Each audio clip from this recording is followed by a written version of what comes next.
එනිසා නිරේතුරුව ලෞතුරා බුදුරජාණන් වහන්සේගේ අනන්ත වූ ගුණයන්, අනන්ත වූ ඥානයන්, අනන්ත වූ මහා කරුණාව පිංගතුනි නිරේතුරුව මතු කළ දකින්න. බුදුරජාණන් වහන්සේගෙන් තොර ලෝකයක් දකින්න එපා.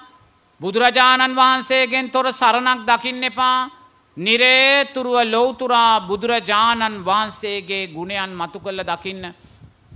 එදා දීපංකර බුදුරජාණන් වහන්සේගේ පාදමූලෙදී අපේ බෝධිසත්වයින්ට අවශ්‍ය නම් තිබුණ පිංගතුනි බණපද 4ක් අහලා උතුම් චතුරාර්ය සත්‍ය අවබෝධ කරගන්න. නමුත් බෝධිසත්වයෝ චතුරාර්ය සත්‍ය අවබෝධයට යන්නේ නැහැ. බෝධිසත්වයින් සාරා සංක කල්ප ලක්ෂ සියක් කෝටි ගානක් සංසාරයට බහිනවා පිංගතුනි. බැහැලා දසපාරමී ධර්මයන් පුරාගෙන ගමන් කරනවා.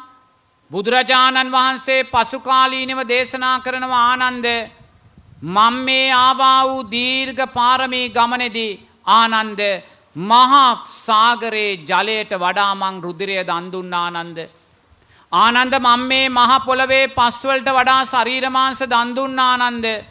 මට බිරිඳක් බිසවක් රටක් රාජ්‍යයක් දරුවෙක් මුණුබුරෙක් හිටියද මම මේ සෑම දෙයක්ම දන් දුන්නා කියලා බුදුරජාණන් වහන්සේ දේශනා කරනවා. මේ සෑම දෙයක්ම දන් දුන්නේ කවුරුන් උදෙසාද පිංගතුනි? ඔබත් මමත් මේ මොහොතේ අත්විඳින්නා වූ මේ සැනසෙල්ල උදෙසාමයි. ඉන්පස්සේ බෝධිසත්වයින් සිදුහත් කුමාරය හැටියට උප්පත්තිය ලබනවා.